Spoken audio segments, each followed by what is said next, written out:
convenient time tracking for agencies and smaller teams. Co-founders can be good when it's very clearly outlined who does what, who's responsible for what. Yep.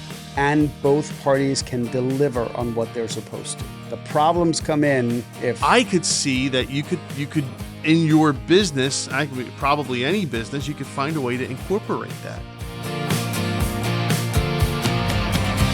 All right. We're back, Gummy. Back in better than before. Yay. Now, we took a week off. Last week was a bit of a mess with the holiday and everything. Oh, this week is a mess too. Is it? Yeah. Nice. There is nobody at my office right now. The doors are literally open. Nice. And there's nobody there. And I have the backup phone. Apparently, Beautiful. I misplanned vacation time for people. Oh, okay. But it is what it is. Yeah, it is what it is. Not the first time. So for those of you watching live on TikTok, hello. I'm Mike Terkanian. This is Gummy.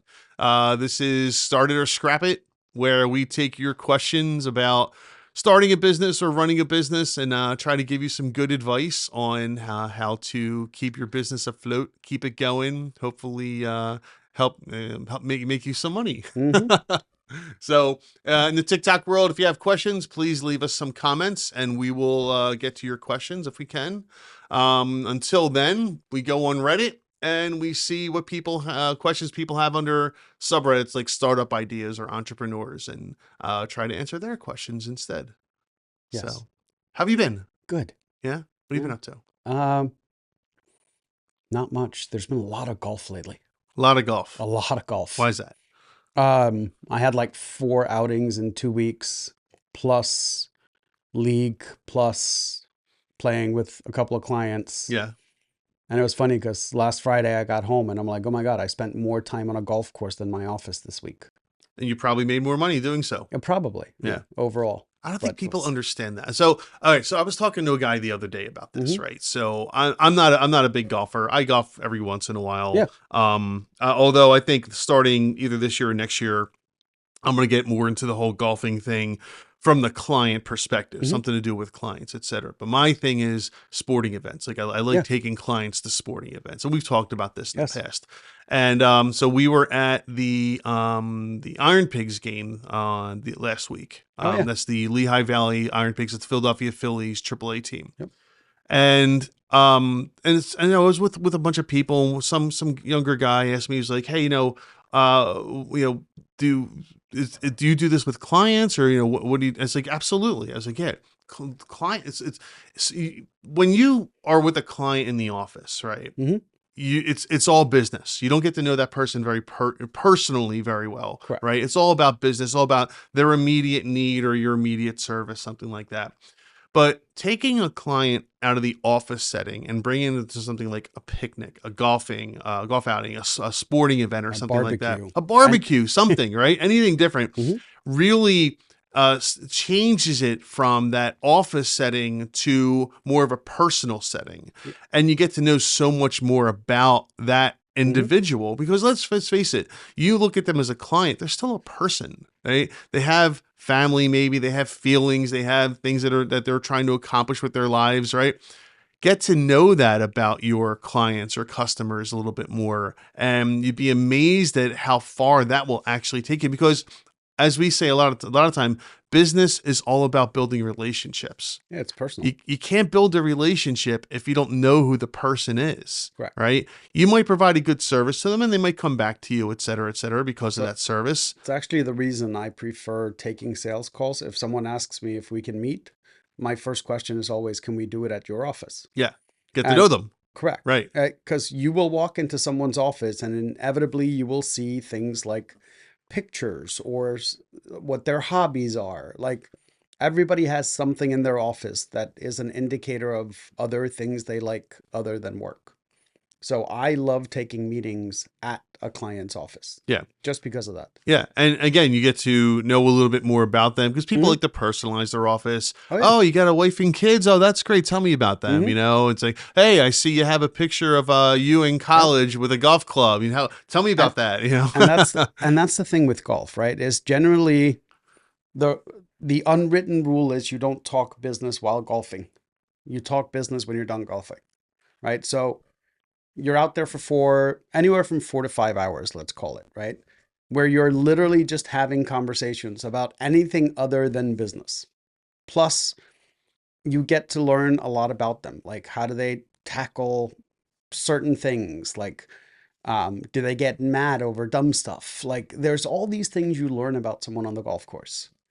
And I'll give you a perfect example. I had a friend of mine that used to work for a huge PEO, right? Professional employer organization. And to me, he was always that like super suit and tie, like he dealt with Fortune 500 or Fortune 5,000 companies. Yeah. So he was always this like calm, cool, and collected guy, like always proper. We go to play golf. On the first hole, I discover he has golfer's Tourette. For those of you who don't know, Right. please explain that one. Like, I have never seen anybody curse up a storm like this guy ever before. And like, he wasn't even like good at golf, right? But it was so funny how mad he got over like not being able to hit a tiny white ball, Yeah. right? Like, but it was hysterical. I learned something completely new about him that day. And I had known him for probably 4 or 5 years at that point in time. Like, never would I have Family thought. Guy did an amazing clip on that where the guys are out playing golf and Quagmire is going insane trying to hit the ball, Mhm. and he's like, oh yeah, and this and that, and they're like, Quagmire, calm down. No, we're out here having fun.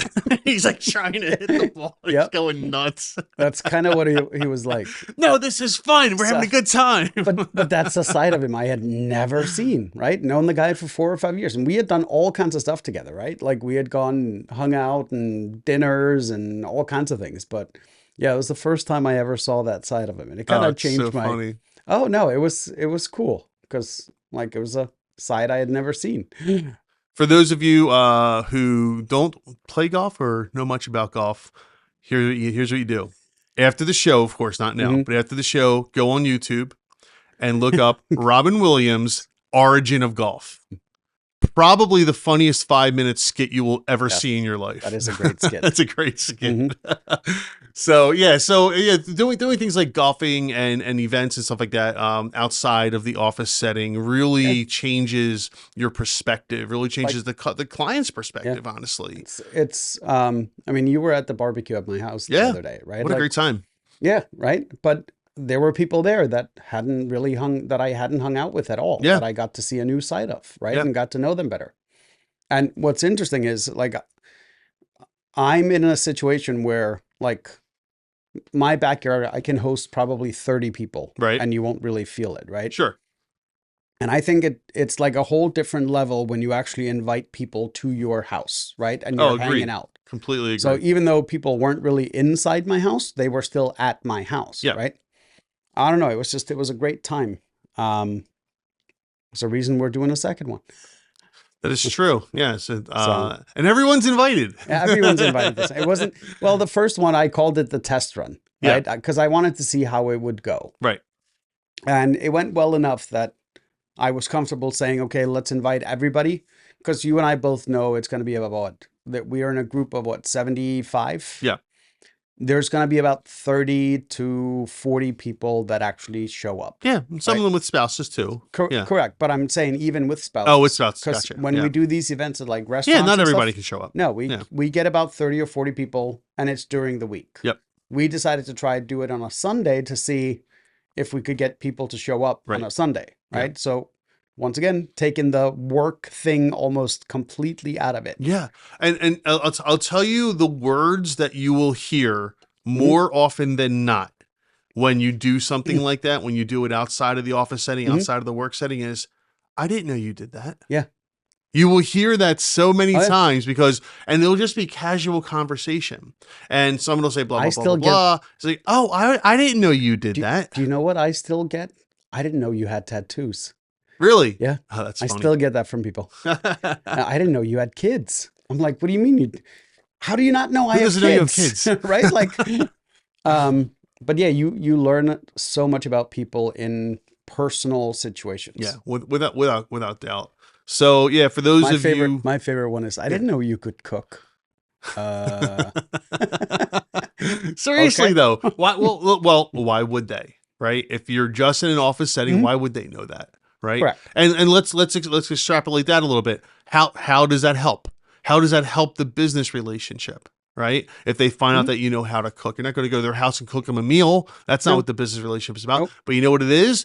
They might be a cook too. Yeah. And they might share recipes. They might Correct. get ideas from each other. And oh, I saw this Oh yeah. interesting thing the other day. It's just who Dude, knows? the most boring thing anybody that cooks has to do is think of the family menu for the week every week, Yeah. right? Like it gets repetitive. And sometimes it's honestly it's nice just to have someone to ask like, "Hey, um, what did you make last week?" Right? Because I've gotten ideas from like friends. We've gone over to their house and I'm like, "Huh, I never thought of this as a meal." Right? Like and it's great. But yeah, you learn so much about people just having conversations in personal settings, Hmm. not. I agree. So yeah, for those of you, again, new business owners, people who are going to start a business. Again, Gummy and I talk about networking all the time, and networking is Mhm. so important. But when you take it a step further Yep. and you do like, again, a golfing or a sporting event, or even Dude, if it's just a I, lunch or something like that, it takes it to a more yeah, of a personal level. I have a guy that we were in a networking group together. He was straight out of college, took his first job, was forced to join this networking group. Me and him have known each other since then. This is Mm, going back to 2009, okay, it's a while. 15 years, right? Um, to date, the business that I have referred to him because he keeps track of where did the client originate, Yeah, right? And then what was the second tier referral from that, right? So not just who I introduced him to, but what that led to being introduced even further. And he now has $63 million under management wow, because of the introductions I've made. that's crazy. Right?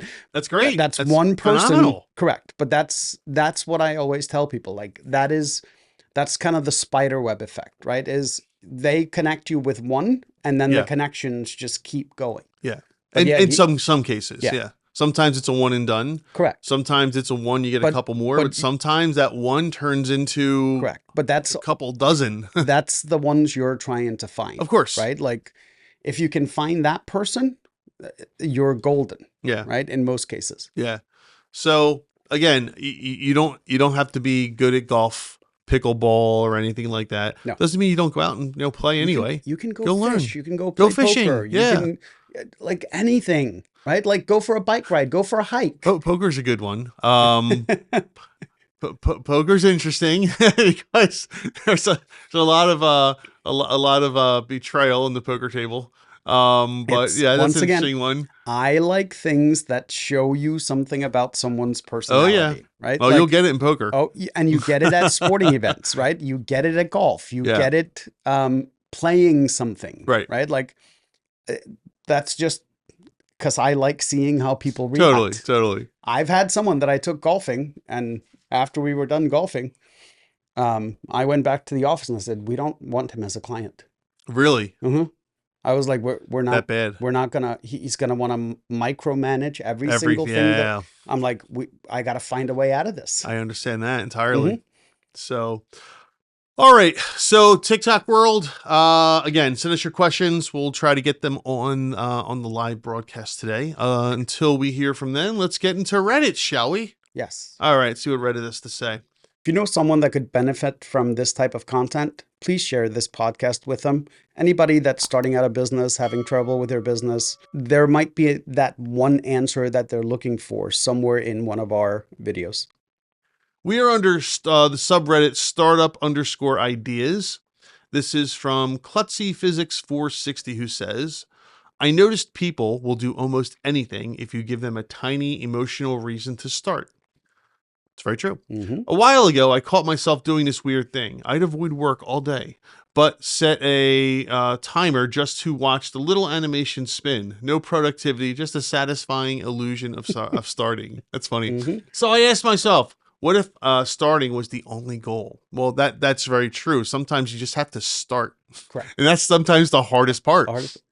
That led to a tiny side project, a 5-minute timer, no task list, no goal, just hit start. But I gave it a twist. You're keeping a virtual penguin alive by showing up daily. This is like Black the little. Mirror. Well, yes, yes, yes. But there used to be these little. Do you remember the little Yeah, digital pets? yeah. Digi pets, I Well, think they were yeah. called, right? The Yeah, it's kind little of the same furry thing. things that No, you. no, no, no, no. It was a little Oh like yeah, little yeah. plastic You had to box. push the You had to push the button button and to feed feed it and it, and take it out. yes, Yeah, it was like yes, Digi Pets, I think they yes. were called. So anyway, sorry. No points, no pressure, just guilt and cuteness. There let's see. It's a dopamine timer, and Hmm. weirdly people are using it every day. They're not optimizing, they're not planning, they're just showing up for the penguin. Well, Yeah. penguins are cute. We all love Oh, penguins. yeah. Didn't expect it, didn't plan it, but it taught me something I want to build deeper into. Tiny emotional rewards is greater than big productivity promises. Would love to hear if anybody else has similar Hmm. thoughts. We've So, we've had these types of ideas oh yeah, pop up before, right? Where absolutely. it's just the small dopamine hits throughout the day. Yep. Um, I mean, this is as simple as it gets. But this one's different, and I'll tell you why. Most of the time when we're talking about those dopamine Hmm. hits, it is you're satisfying yourself because you're doing something, whether it's in a Hmm. game or something like that. But here it's almost like a dopamine hit because you're doing something, even though it's not real, for somebody else. You're doing it for the penguin. And I can see the difference in Correct. that. You No, no, really are, I get it. right? Even though it's not real, Black Mirror, even though it's not real. um, if you don't know what we're talking about, go watch the latest season of Black Black Mirror. Mirror. There is an episode. Remember what it's Hmm. called? I don't remember what it's called, but No, there's an episode where you're taking care of these little guys on a these screen. on a screen. Yep. There's a whole thing to it. Yep. Anyway, I can see where taking care of the penguin is like I got to take care of him. Who if not me? Who's going to do it? Who's going to take care of that little guy? Right? Even though it's a digital asset. Now I gotta look up. Oh, absolutely. Yeah, we got to announce the name of it. Um, So, yeah, I can see where that would be a thing. So that makes me think, wow, if you're going to build something, if you're going to build some type of game or some type of product, and you're trying to get into that, hey, make sure people come back and you get those, those little reactions. That's something to think about. Instead of just doing it because you're trying to keep them entertained, look at it from the perspective of what if they had to take care of something else? What if their logging in is imperative for the sustainability of some other digital asset, right? Something else that they're doing. And I think that's why Farmville did so well. it's What called was it called? Plaything. Plaything. Yep. Okay. So look up the Black Mirror It was episode ep- Plaything it was episode 4. of the latest season. Yep.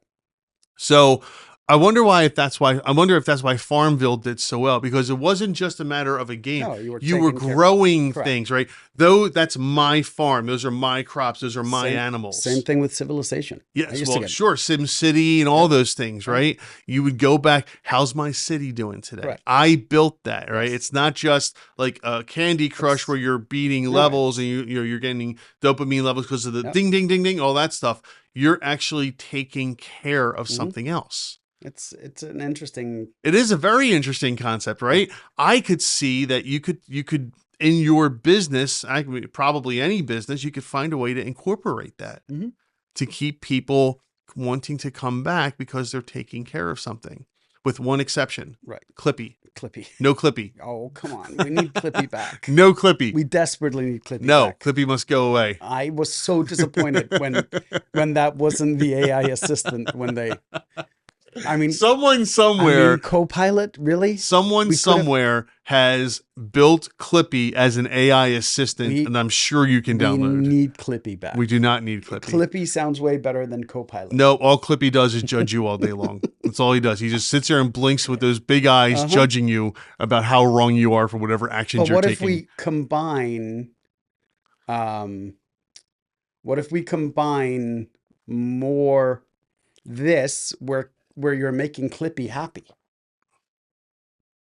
I still don't like it. It's Clippy. But it's No, I'm kidding. Clippy. Go ahead. Go ahead. Oh, Go come ahead. on, Clippy. No, explain. So you could use this concept and just apply it to Clippy because Clippy was always on your screen. So like he's always there Yeah. and you just have to do certain things like, you finish an email and that sets the timer Okay. for Clippy, Hmm. and then Clippy does a little dance. I like the penguin better, but okay. Okay. No, no, no, no. But no, Yeah, no. This is good. I like this. but So, it's so if you're trying to increase your employees' productivity, mm-hmm, give them a digital asset mm-hmm. that every time they do something, that asset gets rewarded, or that asset, you know, does something. It's happy because you completed that task. Right. That's very interesting. No, seriously, that's a really cool idea. I Right. like that. So This is what it's we do. but yeah, I think those two things could work. So the trigger is some action you take, right? And it doesn't have to be a big or long action. Yeah. It can be um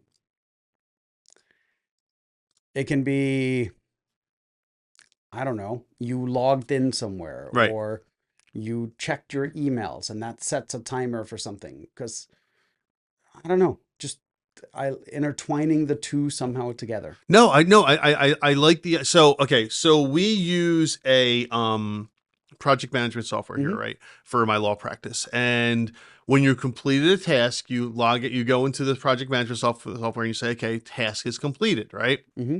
That's how we know when our tasks are done. And it'll notify somebody else that the task is complete, verify, and then, if the project's done, we close the project or whatever. So, point being, when the task is marked complete, we could have something that happens Mm-hmm. once that task is complete, right? Clippy, The little Clippy, Clippy, penguin, Clippy, penguin, Clippy, penguin, Clippy, penguin, Clippy could penguin. Clippy could pop out and do a little dance. Exactly.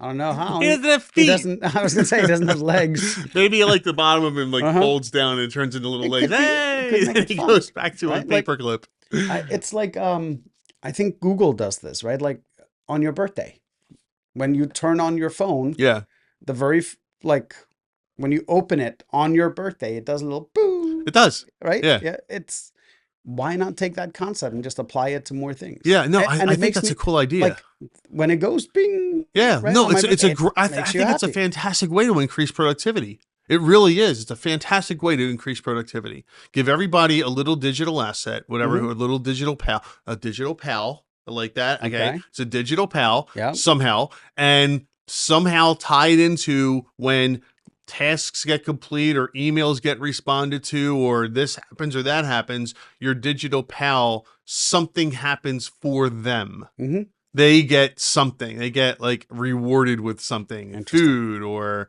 I don't know, they get whatever, Yeah. whatever, right? So that's a pretty cool idea. I don't mind that at all. I think that's actually kind of cool. Okay. So Klutzy Physics 460. You. So you started with one thing Hmm. and it led us somewhere else, which is Yeah. again that's what happens. And you could use this for anything, right? Oh This God, could yeah, be applied to the gym yeah, or like whatever, where it's just little things, and when you do them, someone else becomes happy. right. So that's pretty cool. So yeah, let us know. Let's see if people just looking for any comments here. The penguin could be fed using food as I said food could be used as food for reward from the time you spend on the timer. That's kind of cool. Hmm. Yeah, I like that. I really like this idea. Yeah. I think we could take this to the next level, which is kind of fun. So Klutzy Physics 460, thank you very much for the idea. That's cool. I love that you came up with something. A penguin, not Clippy. A little bear, maybe. Even You could even your little red you knight. could you could make the icon We'll take the customizable, horse right? You from could, from the yeah, chessboard. but no, like that's the next step, right? Is pick your pet. Yeah, What do you want? Penguin, giraffe, lion, right. dog, whatever you connect Yeah, with, right? it's kind of cool. Feed the parrot. All right, we do have a question from TikTok. A TikToker says, "I need more customers." Well, Oh, don't we all? right. Don't we all? Little more The detail would be helpful, the but the answer is advertising. yes, I was just gonna Marketing and say marketing. advertising Go. is always the answer. Do you know much about I advertising? don't know anything. Nothing. Nothing. No. Well, if you had to get into advertising, what would you do? Depends on the industry that I'm in. Sure. Um, Social media is always a great place to start, especially organic social, Yeah. because It takes minimal effort, minimal cost, Yep. and you get instant feedback on what people want to hear and what they don't want to hear. Hmm. You can then use that organic social content, and whatever works, you can make variations of that to run for your ads. Yeah.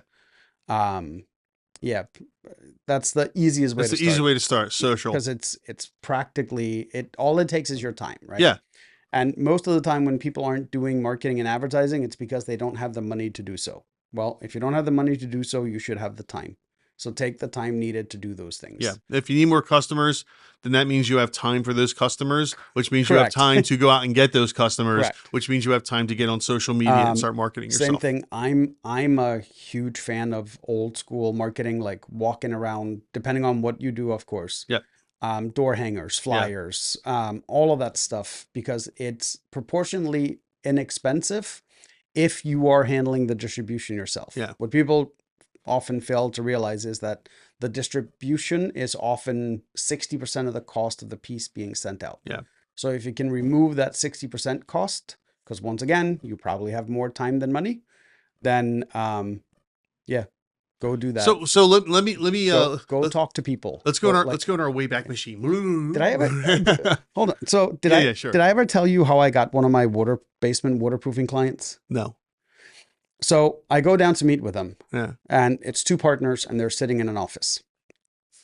And Sounds I'm like the beginning of a joke. Go it ahead. sounds like a beginning of a joke, right?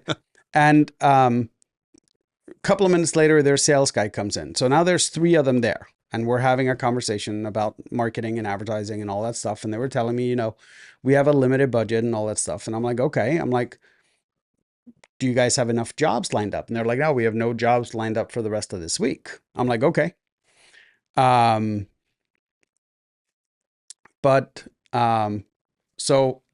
I'm sitting with them. It's a Tuesday, I think, right? So I asked them, like, all of your trucks are full graphics, have what phone number, like everything is on them, and they're sitting here in the garage. And they go, yeah. And I'm like, why don't the two of you on Thursday, since you have no jobs, come pick up the trucks when you would normally show up for work?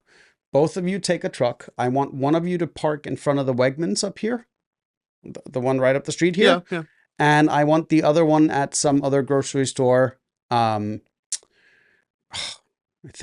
forget which one I told them. Maybe park it outside of Target, right? So they were like, why would we do that? And I'm like, listen, if you go and park for 4 hours in front of each location and you do not get a call on Thursday, I will do all your marketing for free for the next 90 days.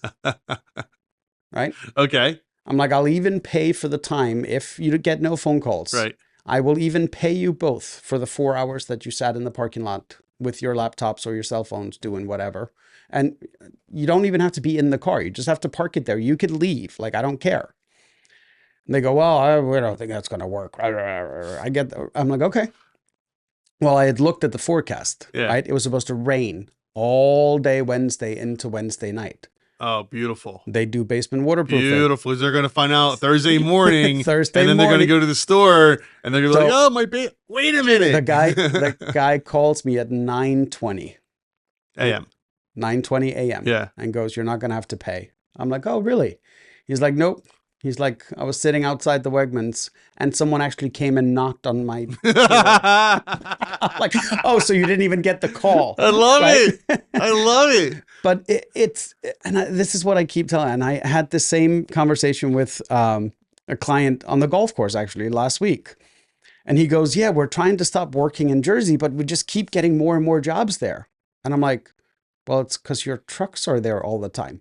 He goes, what do you mean? And I'm like, you've been working down in Jersey for the last 3 weeks, right? And he's like, yeah. I'm like, let me guess, you keep getting more calls from the same neighborhood? He's like, yeah. I'm like, surprise. Do they not understand that?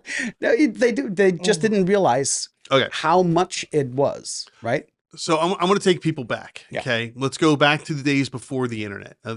For you younger people, there were days before the internet. I promise you. Okay. And before the internet. Wait. There What? was a time before the There internet. what? I know it's hard to imagine. So funny when you tell Hard kids to imagine. I that you're know. older than Google. I know They're like, you're older what? than Google. I know. So anyway, before the internet, one of the best ways to advertise was direct mail, Oh yeah. and people would. But the problem for the homeowners or when people were Hmm. receiving the people getting mail, I should say, was we would be inundated Yes. with stacks Hmm. of flyers, brochures, not Yep. newspapers, magazines, this, that, or Yep. the other, ads upon ads You upon ads. you would have to You empty were your mailbox daily. so oversaturated Yep. with ads where it just you became one of 1,000 Yep. and every day. And honestly, half of it would just go right in the Oh yeah. trash. You wouldn't even look at it. Then the internet came around, and that still happened for a Hmm. while until people picked it up. But then once email marketing became a thing, right? At first, it was banners. Remember, banners and email were like Hmm. the two big things up Oh yeah. at first, right? And you started seeing those physical marketing documents Hmm. go away. People turned to digital banners and Oh email yeah. because it was easier, cheaper, faster, I right? went. And you can track the results in most cases. Yep. So what do we have now? We are completely immune to most emails that come through, most banners that we're watching, most advertisements that we see. We're immune to it. We don't pay attention. But you know what we do see now? When something comes in the The mail. mail, Yeah. it's unusual, Correct. right? We. When's the last time you got a written letter in the mail? Oh, never. Right. So you want to do some So we. advertising to specific people? Write them a So letter. we have a strategy that we use for contractors. Yeah. Whenever they go, they give us a notice as early as they can when they have a multi-day project in a neighborhood. Yeah. Once we know that date, we send 2 direct mailings into that neighborhood. One the week before they're there, one the week they are there. Yep. And then we run a Facebook ad campaign and an Instagram ad campaign as tightly to that area as we can, Yeah. which I forget what the mileage is. Like it's a radius. I want to say it's a 2 mile for Facebook. Okay. And inevitably, before they leave that job, they will have 3 or 4 quotes to do in that neighborhood. Yeah. Right. And it's cheap. Like per mailing is probably $400. Yeah. The That's real cheap. Facebook ads are a couple of $100. And it's always the same mailing that goes out. And it works. Like it's a nominal cost to get an extra few jobs Yep. in the area they're already at. Yep. Right. And we do this a lot for people that have a lot of heavy equipment, for example, because if they have to move it, that's where they start losing money. Right. And every hour on the road is money lost. Somebody has to pay for that time. Right. So like we have a guy that does paving, Mhm. and in an ideal situation, he goes out, does a job, has 2 or 3 days after the job is over where he doesn't have anything booked, where he can take on any walk-up Yeah. customers at the time. We Yep. even advertise to that neighborhood, we'll be there if you want a discount off the services, because he doesn't have to move the equipment back to headquarters and right. then back to the job site, right? Yeah. So Saves money, time, sa- gas. Yeah. it saves a day's worth of work, Right. basically, moving the equipment back and forth. So all of these basic things work. It's just people, they don't understand the volume needed, right? So like if you send out 500 flyers, they're probably not going to do a lot by themselves unless you're doing something else with it. Right.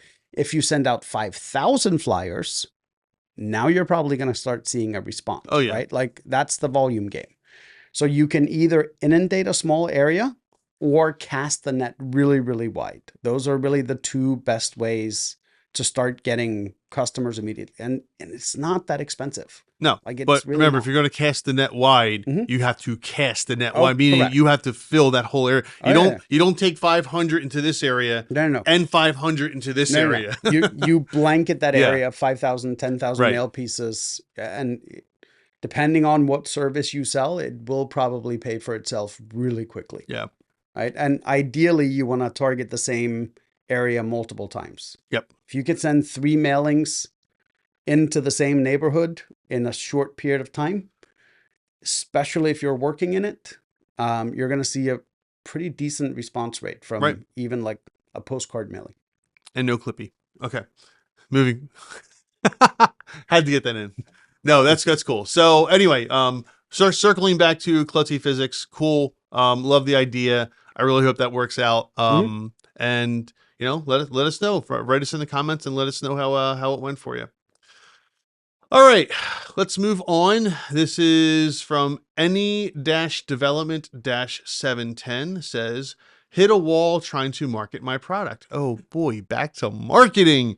Then I wondered if this could be the startup idea, be the startup idea instead. I've been working on a product for a while, thinking the hardest part would be building the tech. I was wrong. By far, the hardest part has been marketing.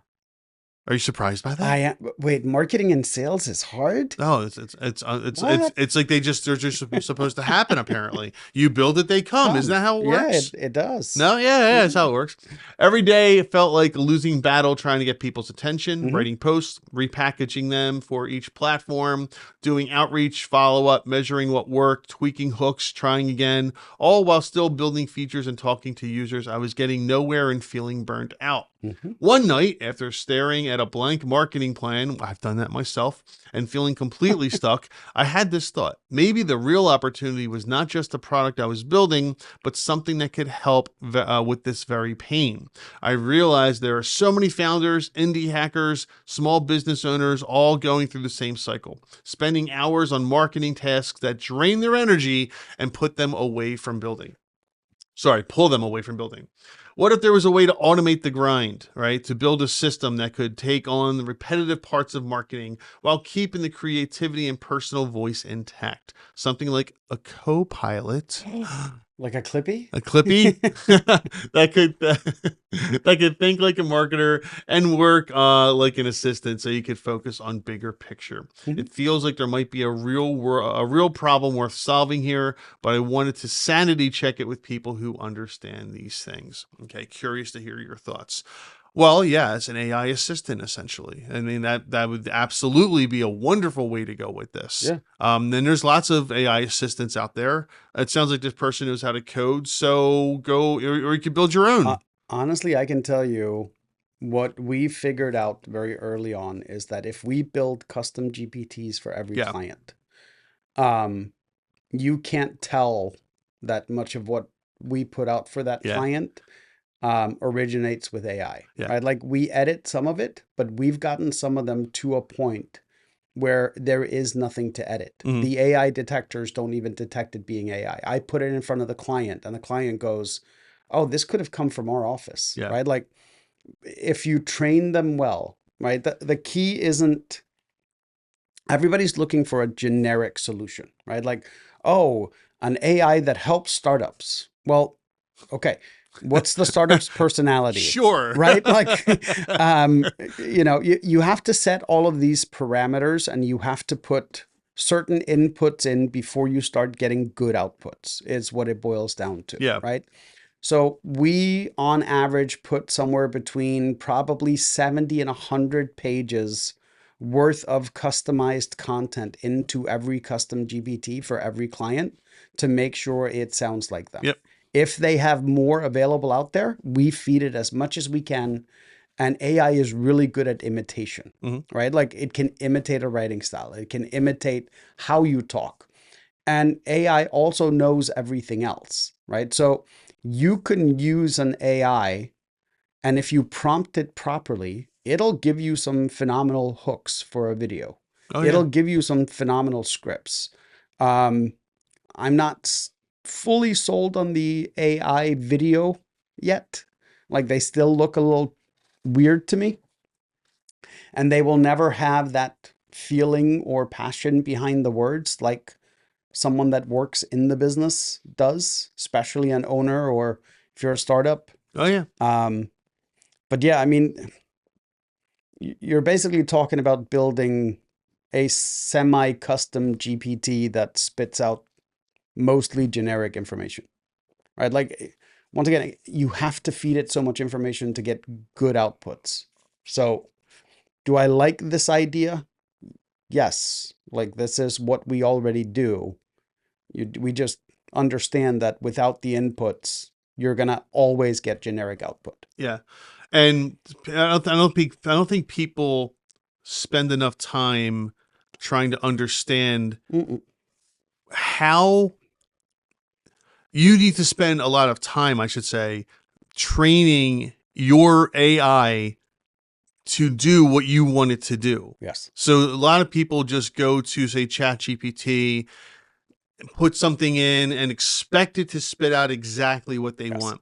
You will need to spend hours and days and days and Oh, yeah. days training it to do what you want it to do. Correct. Then eventually you might get to the And, point where it spits out and 90% of what you want. and the other thing is, as much as all of these AIs, whether it's Gemini, whether it's ChatGPT or Anthropic, like whatever it is, Claude, Yeah, Claude. they're only so much up to date, right? But if you can figure out how to do the research, like what are currently trending Oh, keywords, yeah. right? GPT doesn't know that. No. Gemini doesn't really know that, which is surprising to me They're because about 18 months behind, right? Gemini is a little closer, but a lot of that stuff isn't available on the open internet. You Right. may have to True. pay for a subscription somewhere else to get a lot Yep. of this information. Now, if you take that information with your custom GPT, with your product, and you use that to feed into whether it's ChatGPT or any of that, you're feeding it all the information first. It will give you phenomenal output, Oh, yeah. right? Like in some cases, ready to go output. But what it comes back to, train it properly, give it all the Right. information. It will not do all your homework for you, but it does know how to properly write an email that's a sales email Yep. versus a request email versus a presentation email, right? Like if you know what you are looking to get out of it, it will do it if you do it properly. Correct. Yeah. So, yeah. And you and I talked about this before as well. Learning how to properly train and prompt Hmm. AI is going to be a job. Yeah, Meaning that that's going to be someone's career. correct. Honestly, you can It's make in the future, you're going to be making a yeah. lot of money doing it. I have this conversation with my wife all the time because I got her into learning how to prompt and do basic things Yeah. um, pretty early on. And she is in finance, right? And I told her, look at it this way. Me using Excel versus you using Excel are worlds apart, Yeah. right? Like you're putting in formulas that I don't even understand how you came up with the fields and digits and stuff for this. Um, I use it for basic things, auto sum, like, very basic things, right? And I go, with AI, there are going to be people that are your skill set at Excel. Yeah. Like how you work with Excel, there's going to people that work with AI Yeah. and large language models like that. If you can learn that with the finance, if you're really a power user, is what I call her for Excel, you want to become a AI power user Yep. because that will open up all kinds of things that aren't there right now, but are going to be there in the future. Yeah. And I tell attorneys all the time. I teach a CLE on using AI in your law practice, Hmm. and I tell them like, look, it's a matter of time before if you don't understand how to use AI, you might as well not be using a computer either. Right. Because AI is going to transform the way your law Oh, yeah. practice works, but people don't understand that. They don't. Not at all. Yeah. Like, and So it's every industry. yeah. Right. It's my kid's daycare. I got to make sure that she's Oh yeah. okay. Sure. No worries at all. So yeah. So I would say um everybody is going to struggle with especially when they're first starting out with marketing, trying to know what to do. Like Oh, you it's, give a lot of great ideas here and there, but when someone's sitting down, they're trying to put their marketing plan together, they're going to have a hard time. It's oh, yeah. just how it is. And But I even that, it can help you with. Well, That's the that's what I'm beauty of it, saying. right? So an AI is a great tool to help you do that. And I like any development 710's idea of build an AI program, build a program Mhm. to use AI to help you write your your marketing plan. So it can absolutely help you. And again, if you learn how to prompt it properly, it will take you really take you a long way. And if not, I would never, not right now anyway. I wouldn't use it to build the whole plan, but it can give you ideas on where you want to go, because your plan is going to be based off of what you want to do. It's your business, it's your ideas. So Mhm. have it give you at least points of what you should be looking at, and then you can use it And and help build an entire plan. yeah, one of the key things is set up a questionnaire. No, that's Hey, okay. this is Gummy, Gabriella's dad. So Hey, while Gummy's on there, she can she can she can eat any of it. You don't, yeah. She's not that intolerant. Okay? Okay, thanks. Bye. everything all right? Um, we put her down as having a dairy intolerance, Oh, okay. right? Like she's not allergic, Intolerance, yeah. but if she has too much of it, she becomes a moody mess. Gotcha. So we try to limit how much of that she eats. Gotcha. So now, anytime they do something that is a craft or something that They has call just dairy, to make sure. yeah. Yeah. So So and just so everyone out there watching now understands what questionnaires. questionnaires. That's the key to making an AI like this work, Oh, sure.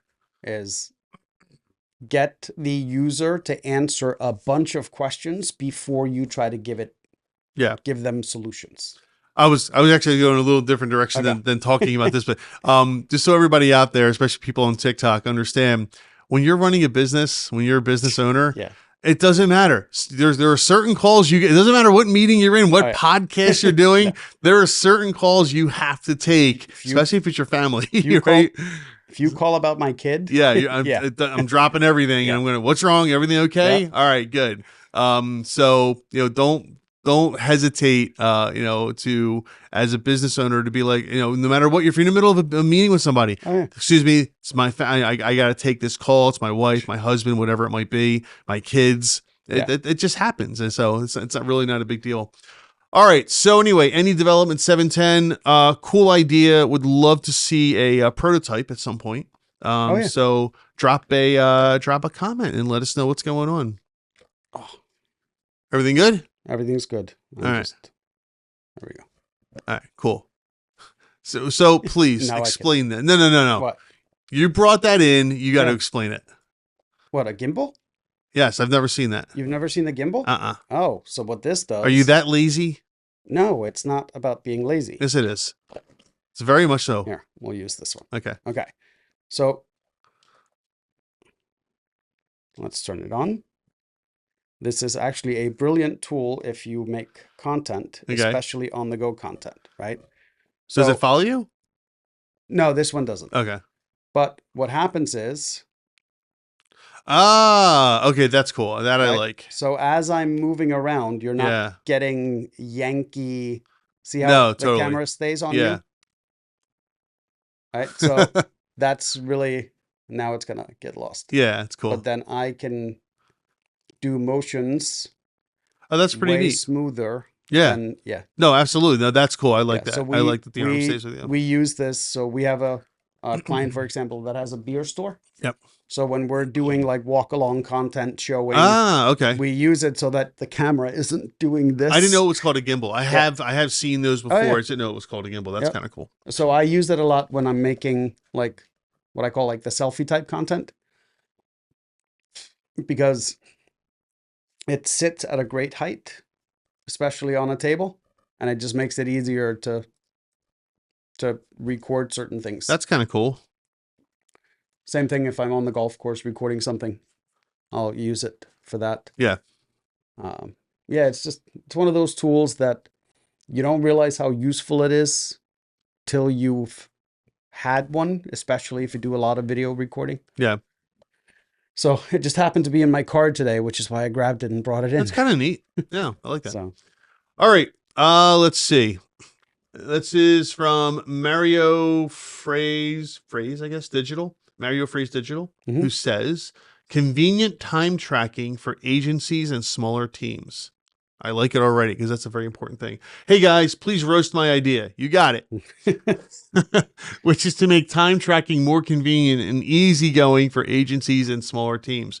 So they built an app basically.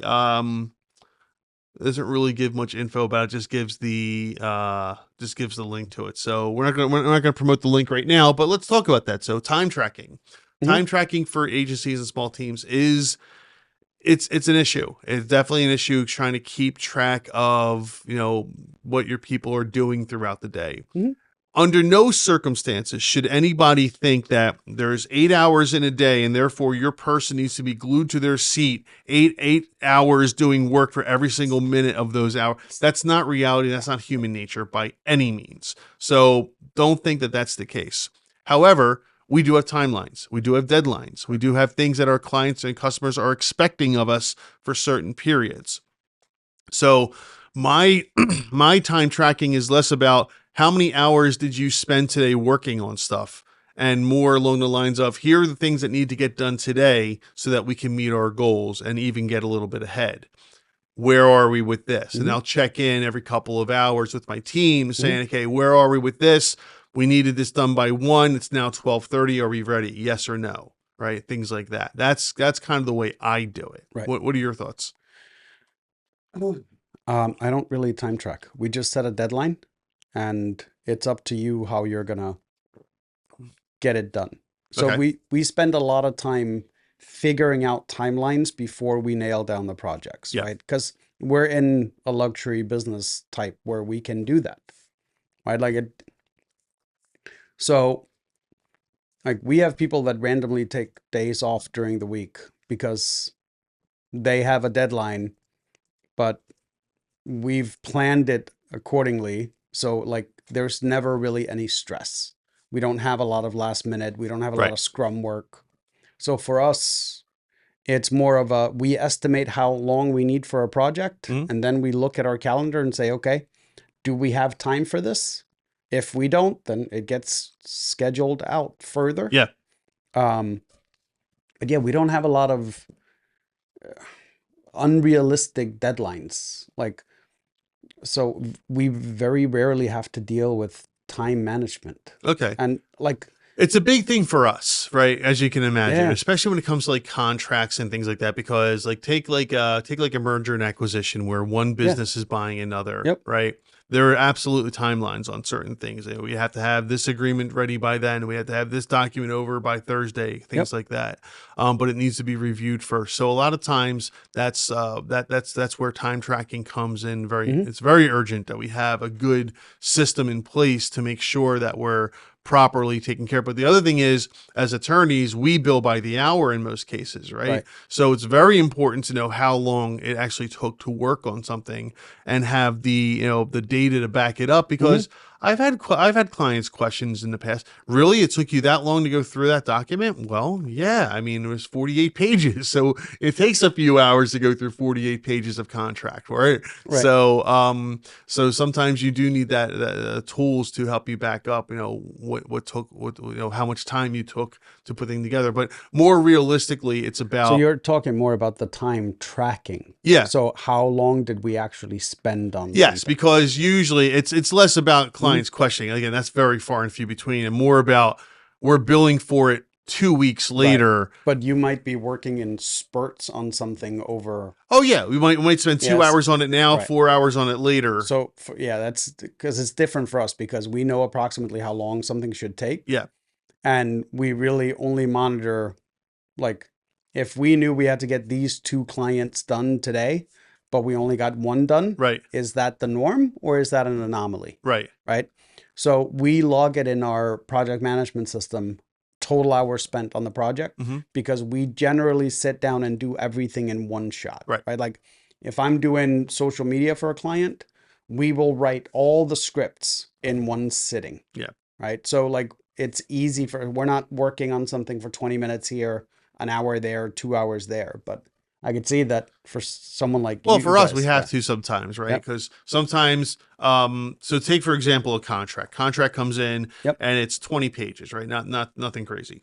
For us, it's nothing crazy. For some people, like 20 pages. Oh my gosh! So contract comes in for 20 pages, It's like a napkin and fee. we're reviewing it, but we get to a point where it's okay. Mhm. What are your, like, let's say you gave it to me. We need to know from you what your expectation is on a certain provision in the Right. contract. Well, now, you're not immediately available, right? So we got to stop. We got to wait for you to answer our question before Mhm. we can go on. So we'll move on to something else. Well, we Because might not that hear from you for a few days. right, because that clause can Affect other things other down the things in line. the contract. Exactly. Got it. So that's why sometimes you have to break things up. Okay. Other times, if you do get a large contract, like I've had contracts that were I know. 250 pages, Yeah. So our you can't sit there and do it in one sitting. You got to all break it up. our old project management system literally had a start stop timer. So Yeah. like when you opened the project, you could push the start button. Yep.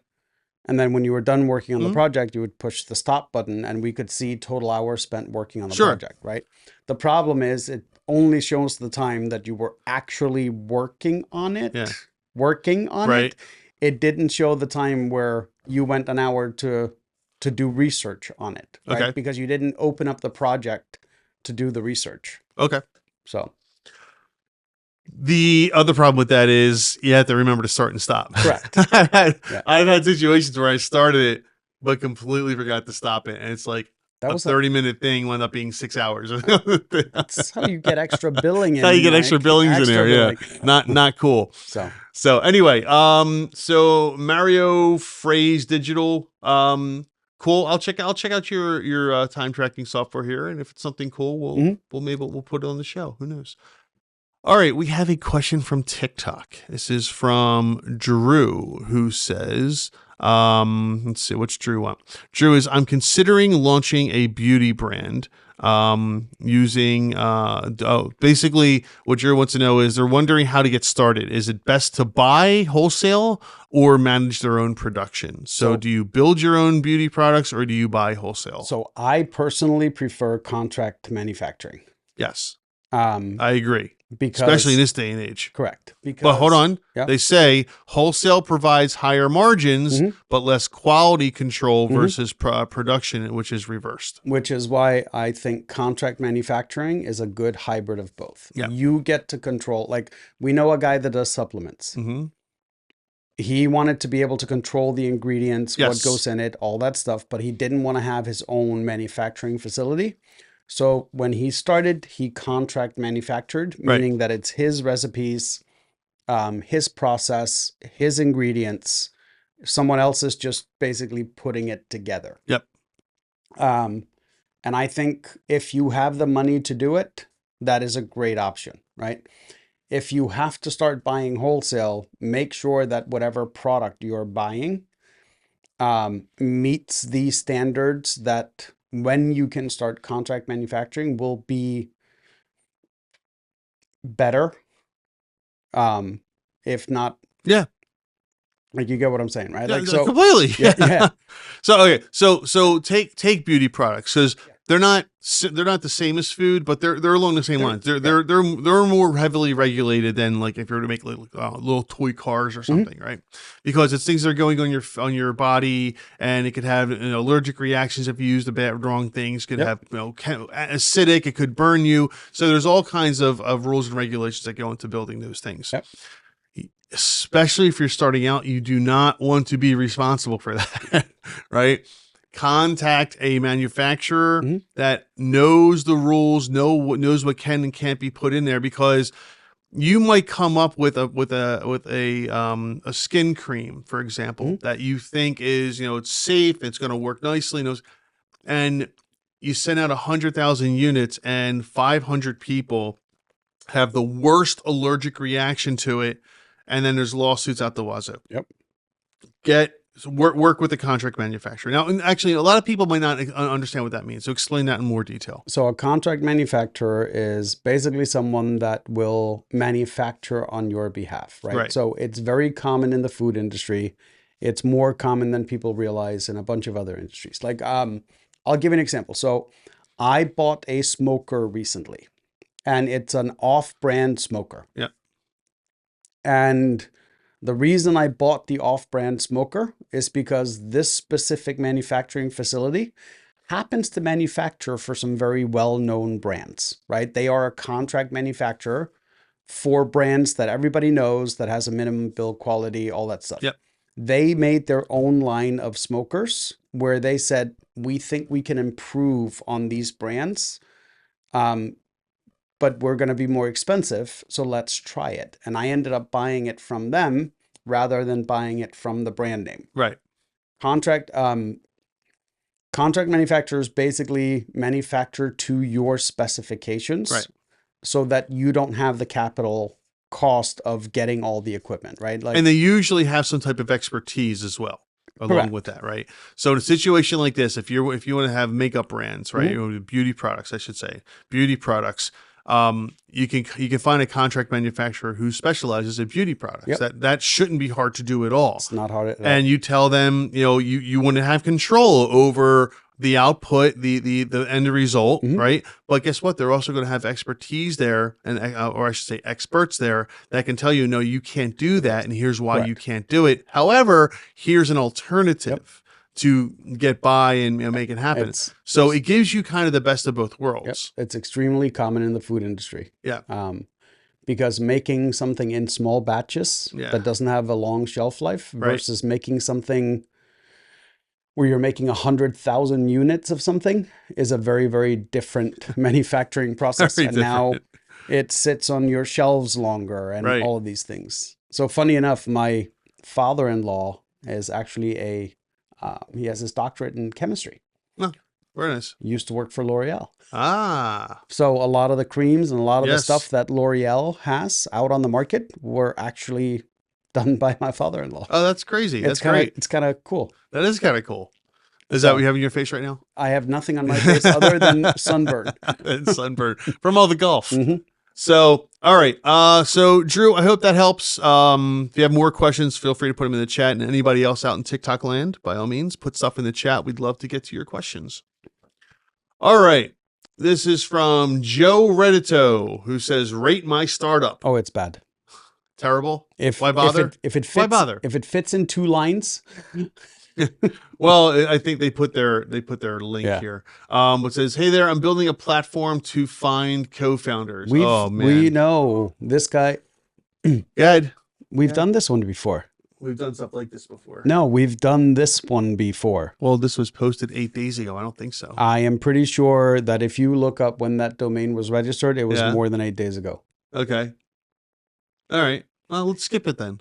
Let's move on. Yeah, it's he's looking for co-founders. He's not looking for co-founders. He has an app where you can find co-founders for your thing.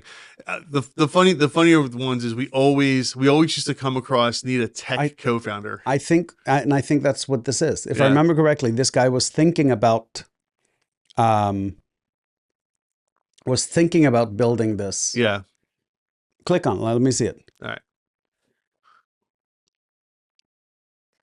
Yep. Is the same one? I don't remember this. No, I'm pretty sure. I mean, there's a lot of them out there. Yep. Yeah, I'm pretty sure this is the guy that a few months ago was thinking about building something like this. And okay. Maybe he did then. We'll have the editor go back and we'll check. take a look. Joe, I feel like I would remember the name Joe Reddito. That's a cool name. All right. Well, anyway, Joe apparently built an app. Congrats, Joe. But yeah, co-founders, I'm not a huge fan. Yeah. Well, it depends, right? Like, what are you bringing to the table? Right? Like, as a co-founder. Right. Well, usually some type of expertise, tech expertise, financial expertise. Sometimes it's just money. Correct. Right. So there's a variety of things. Sometimes it's the engineering. It's funny because like a buddy of mine started a business with a friend of his. He is, he does masonry work, right? And my other buddy doesn't even know what mortar is, right? They started a business together. But they made it very clear that one guy was labor and ran the crews. The other guy was sales and marketing, right? And they've been partnered now for over a decade. It's great. And do phenomenally. Oh yeah. But from day one, they had very clear But that's lines. what you want. Yeah. I'll deal with all of this Yeah. and guarantee the work. You go get it and manage the Yeah. business, right? Right. So co-founders can be good when it's very clearly outlined who does what, who's responsible for what, Yep. and both parties can deliver on what they're supposed to.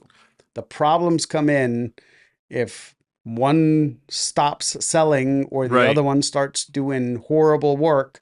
Now we have a problem, Right. right?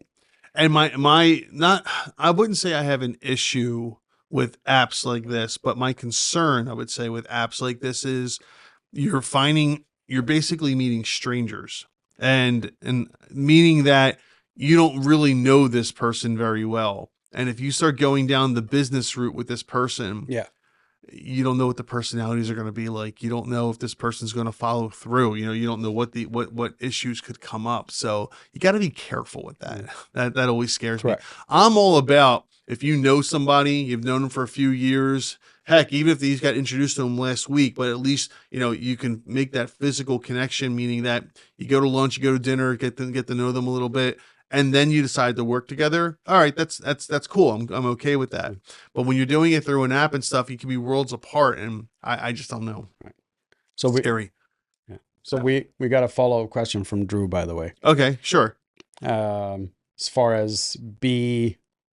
So Drew says, as far as marketing is concerned, BE, the B, will be the name, which with lines such as B Beauty, B Skin, etc. So I would definitely do a very I'm thorough doing it already. trademark search for that. I'm going to do a very quick one, but And from a marketing perspective, any generic words are often hard to market. oh, very much so. Um, So let's see. No, you continue talking. Okay. You're just doing a quick. I'm just going to do a very, very quick search. But yeah, start with getting an attorney or someone to do a very thorough search for that, because it may not necessarily be a beauty. It could be like Burt's Bees, right? True. Where it's right. 2 B's instead of 1, but once again, that can be confusing enough that they could fight it. Right. So if I were to do... Oh, new snaps. I can answer that. No, we don't own boats. Do either of you... Oh, this is kind of cool. Yeah. New snap. Do either of you own a boat? Asking about the biz is mostly a... No, I do not own a boat, although I do know a little bit about maritime law, I should say. The only thing I know about is transmissions and engines in boats, because I have a client that does that. Oh, that's kind of cool. So I had to learn a bunch about boat transmissions and boat engines in order to be able to actually be effective at marketing for them. That's kind of cool. I don't know. This B thing is interesting. I think you're going to run into a problem. You're going to run into massive problems. I don't want to go into details, but I think you're going to run into a problem with it. Right there. I don't. Nope. I'm not giving legal advice. I'm not We're either. not giving legal advice. But when it says BE live registered under skin moisturizers, cream, cleaning wipes, it's going to be a problem. It's going to be a problem. Yeah. So Drew, I applaud the idea behind what you're trying to do. Talk to a trademark attorney before you do anything. Here's what happens, people. Okay, this happens a lot. Someone comes up with what they think is a cool name for a product, and they go out and they spend all this money putting together the website and business cards, brochures, shirts, hats, t-shirts, what have you. I had a client before that spent $250,000 on rebranding their company and didn't tell anybody what the new name was, except for obviously the vendors who were making the products. And when they went to launch it, the second day after the launch, they got a cease and desist from a company that already had the name. Didn't that happen with Meta? Did it happen with Meta? I'm pretty sure it did. I think Meta got slapped with a cease and desist. They may have. They just paid them off. That's funny. But that does sound familiar. But someone messed up, even for Meta. So right? I mean, it's you got to be really, really, really, really careful when it comes to the name that you're trying to use. we'll do a show on it one day about trademarks and the intricacies of that, because there's a whole thing about trademarks. But Drew, I would highly recommend you talk to a trademark attorney before you use that name. So okay, and as far as boats, if you have a question about marine products, go ahead, ask. I know a little bit So Drew, about maritime law. it's a I he can't give legal advice from a marketing perspective. I'm going to tell you it's a no-go um to use that name. Yeah. Find something else. Find something else. I'm sorry to say. You know what sucks? People put their heart and soul into a name sometime. Yeah. They just fall in love, and I've done it too. They fall in love with it and they just can't, now they can't use it and they're just devastated. But guess what? Better to find out now than to go through all the trouble of building your brand over a couple of years, and then the person who has rights over that name contacts you and says you can't do this anymore. And now you're really in trouble. So, Right. all right. We have a follow up on the boat question. We designed and patented, very nice, good job, a corrosion proof magnetic fastener. Ooh. Tested for 1 year on direct retail. No return, zero complaints. About to launch to OEM. Any advice? That is cool. Corrosion proof magnetic fastener. I just sent him a message to give me a call. No, because I'm really interested in No, this this is product. cool. Because I would like to know what the material is. It's got to be rare earth metal. it's It has to be. I don't think is iron. Obviously, you can't use it. It would have to be a rare earth metal in order to be corrosion proof, and because you're in salt water if you're using a boat. Correct. Well, maybe not salt water, but generally salt water if you're using a but boat. magnetic fastener, like Yeah. that has so many uses on marine. Oh, absolutely. Yeah. That's what I'm saying. It's got to be something like a rare earth. That is kind of cool. So generally speaking, we can talk about this, right? Any advice? Yeah. I mean, the first thing I would do actually is I would set up, I would go set up a booth at a boat show. They're everywhere. Well, yeah. That's a But great place to get started. Honestly, this is So I mean, this is your world, please. So remember, I always go back to the Yeti story. Yeah. Right. Is find your community. N52 better than 316 stainless. Yeah. Give me a call after this. But this is one of those products that the people that know. Yeah. Right. Like, oh yeah, the people that needed a Yeti knew they needed a Yeti. They just needed to be shown that it existed. Right. So for a lot of this stuff, you could probably launch this on something as simple as TikTok and Instagram, and simply start showing people it exists. Give it 30 days of making daily videos about the product, and I will guarantee you that the people that need it will find it, and then they will spread the word, just like happened with Yeti. Yeah. Right? Like it is, because it's such a nuanced or such a niche product. This is what algorithms are phenomenal at, is showing the right video to the right people. And this is such a unique product that I would say don't spend any money on marketing for the first 30 days. Literally go test and show people. All you have to do is show them the product. That's it. Right? Show them videos of how the product works. Mm-hmm. Show them videos of a product that's been in use for a year. Right? That's literally all you have to do to start. What about showing your product next to competition? I don't think there is a competition for this. No. I'm trying to go through the marine research we did, and I don't remember seeing. Hold on. Stop. A lot of. Why are you doing marine research? I just told you we had a client that does. But you did research on fasteners? Oh yeah, Oh really? When we do. Oh, okay. Yeah. When we dig into an industry, we dig into everything. It's a pet peeve. Okay, by all means, go ahead. But I'm pretty sure there isn't any, because the issue is corrosion. Yeah. All of that stuff. But it's an issue, and I mean, I grew up on boats, right? Like, I'm from a damn island. I worked on massive fishing ships and stuff.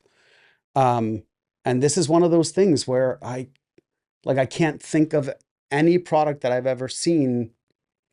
And like, go back to, no, You're so excited about this. I know, because I'm thinking, like, when we used to When we used to have like, take something as dumb as a knife, Yeah. right? Like a fishing knife. Um, we would have to have these slits of like vinyl or polyester, whatever it is, and you would stick your knives in that, and that's what would hold them. Okay. Yeah. Well, when it got really bad, we would go down to the compartment, and half the knives were missing because they popped up because the boat was on Oh, a right. 30-degree angle going up a Right. wave. What what this would do is literally allow you to put up and magnetically attach your knives. It would allow you to magnetically attach anything on a Yeah. boat. Mm. Like this Which is is made of huge, fiberglass. right? But it's huge, right? Like that's why I'm saying I think the answer to the question of how do I get it out, how do I get the word out, Yeah. is literally just start telling people Start about telling it. people about it. Make Yeah. make 2 videos a day, Yeah. right? Just showing different uses for it, right? Show it holding a knife, show it holding a camera, like whatever you want to attach, however you want to use it. Magnetic closings, Yeah. right? Like there's there seems to be unlimited uses for this. I'm just running through stuff. Um, this gets me excited. Like when there's a Clearly. when no, because it's like it's a market that doesn't it's a market that exists that doesn't know that there's a product to solve their problem, right? Right. Remember how we always say solve a problem and people Yep.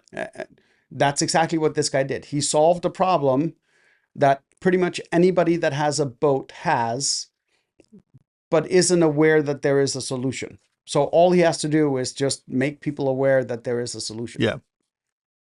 No, it's Like cool. I like it. I hope that helps. New snaps. Well, apparently you're going to be having a call afterwards. I So, I hope he calls me because I would love to have a conversation to learn more about the like what he wants to bring it OEM. yeah, Hmm. it's kind of cool. Yeah. All right. Um Well, there yeah. you go. Good luck. I hope that works out for But you yeah. guys. Anyway, if you want to give me a call, please do. All right. Let's get to one more before we call it a day. This is from CTRL MJD.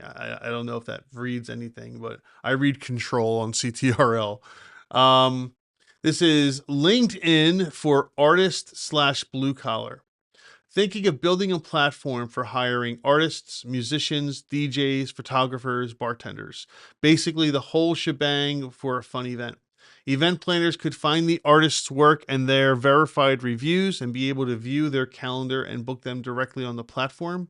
Artists could also find each other, do collaborations, and or create communities. This community component will be a very important feature. Are you aware of any platforms, whether failed or existing, that serve a similar purpose? I'm aware of Fiverr, and the differentiator would be the LinkedIn like social component. Um, I mean, I'm aware of a few of these. So back in another lifetime, I was a DJ for Hmm. many years, many moons Many ago, moons so to ago. speak. Yes. And I used quite a few platforms to get bookings and Hmm. gigs and such. And there's quite a few of them out there Hmm. that do this. Although I see what they're saying about the social media component where you're collaborating with other vendors, other Yep. DJs, other photographers, etc. I don't know. It. I'm trying to remember. Actually, let me look it up. There's a um, very large service out there that does this. Fiverr's obviously one. Thumbtack. That's what it was. Thumbtack. I Thumbtack think was a. that has evolved since then. Oh yeah, it I has. think Thumbtack was the one that I used. I mean, I would get gigs all the time right. on Thumbtack. Again, have reviews. I can put my Hmm. profile. I can have my own little page within Thumbtack to Yep. have my expertise and stuff. So yeah, that definitely exists out there. That does, again, and we say this all the time. Don't let that stop you. Build something better, right? The problem you're going to have with competing against Thumbtack and Fiverr and things like that is they will have the search engines locked in. Like they've cornered that market. Yeah. You're going to need a lot of money to overcome. Well, So no, please go ahead. I don't think you need as much as you would think, because once you get into a very specialized service, right? And you have to remember, search engine love things like Reddit and Facebook, and Yeah. where it's user generated content, Yep. right? So your SEO will happen organically as you get users and start, especially because you're treating it like a social network where they can communicate and talk, and make sure that it's out in the open so the search engines can find it, right? Because their job before AI and they became answer engines, which is what Google is now working Yeah. towards. Um, the thing that people misunderstood about search engines was they always thought that they wanted to send you to the best answer to your result or best answer for your question, right? That wasn't always the case. Sometimes they want to send you to the best resource for your question, right? So if you are a service that has all of these things on it, right? If someone is looking for where do I hire people for an event, right? And you are the best resource for that. Yeah. A lot of times you will rank higher than people that have been around for a long time but don't have that specific niche. Okay. Um, so from an SEO perspective, this is very doable.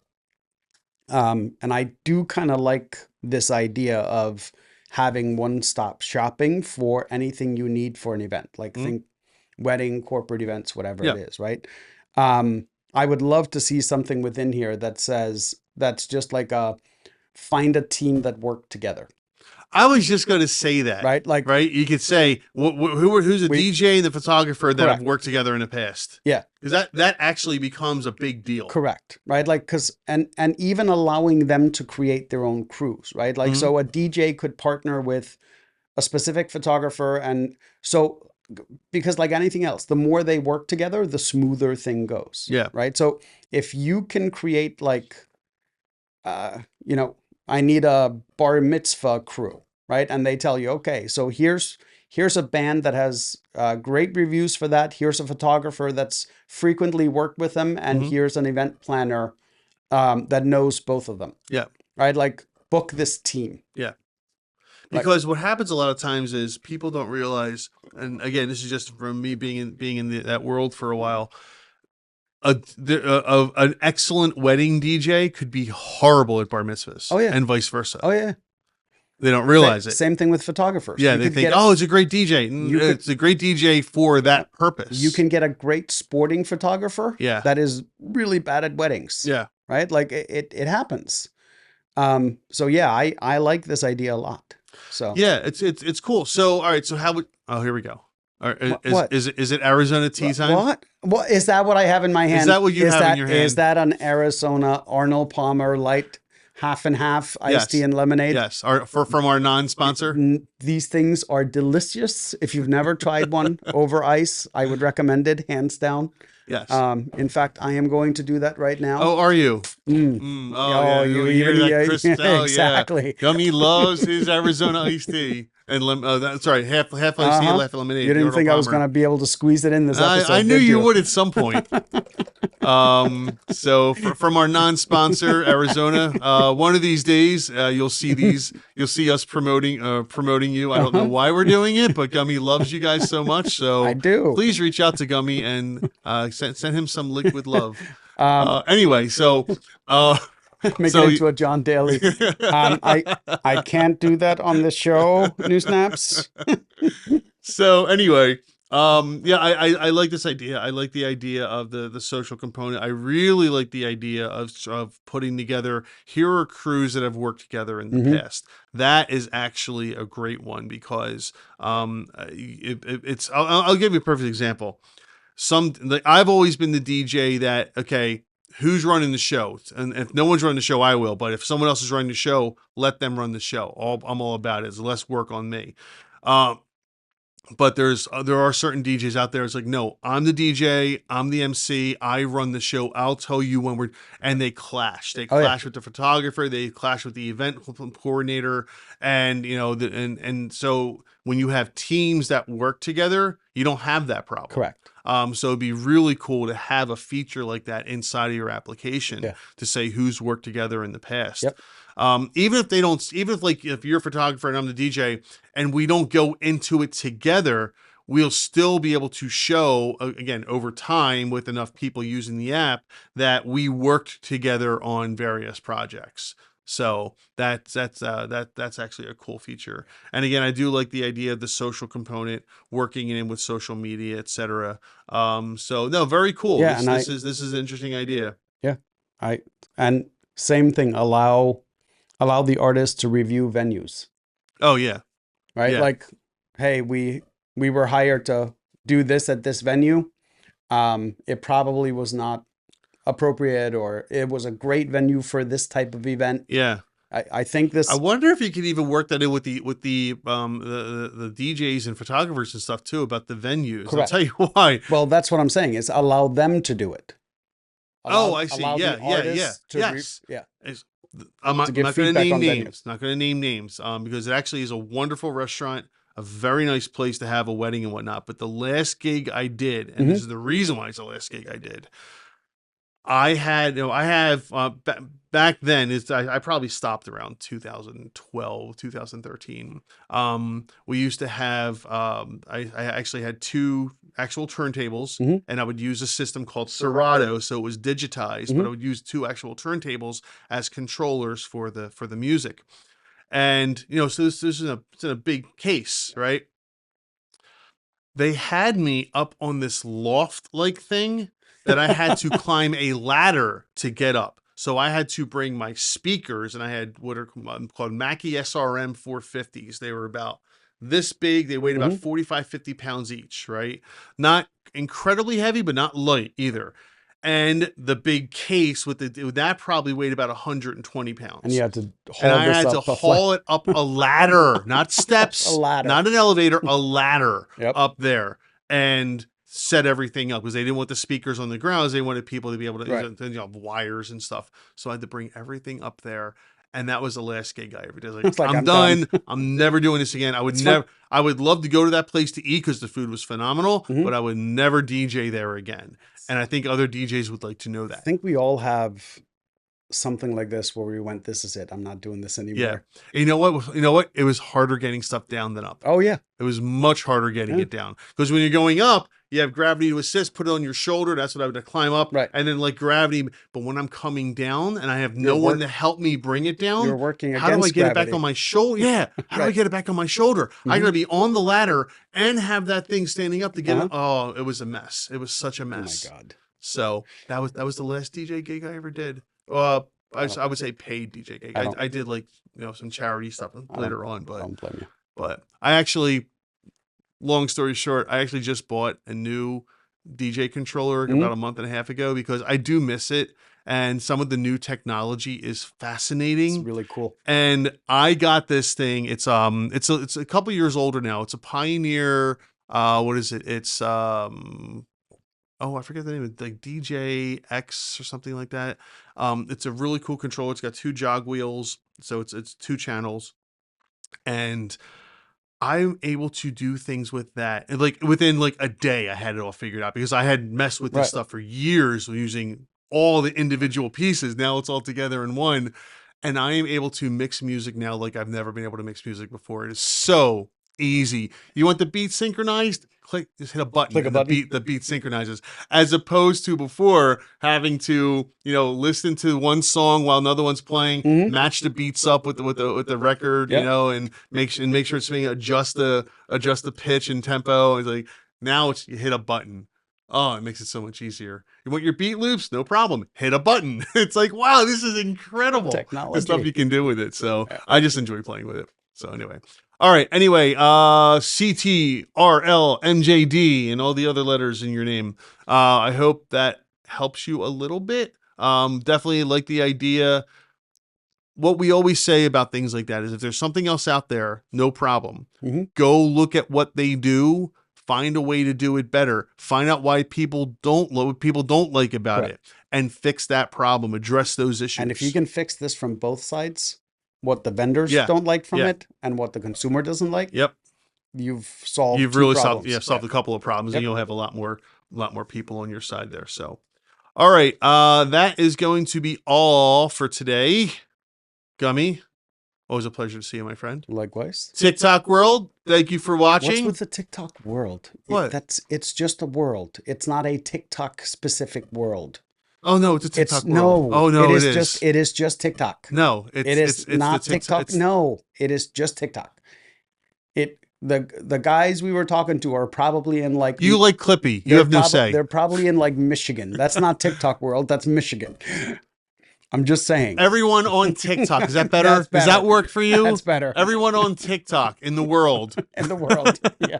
Thanks for watching. We really do appreciate it. Everybody else, this will be up in a little while on the podcast. But please subscribe to the podcast. Please follow us and follow us on here. Follow us on here. Follow us. Notified when we go live. Follow us anywhere. The podcast has started or scrap it. We're on YouTube. We're on Spotify. We're Amazon. Anywhere you see everywhere. your podcast. Yes. So best of luck to everybody.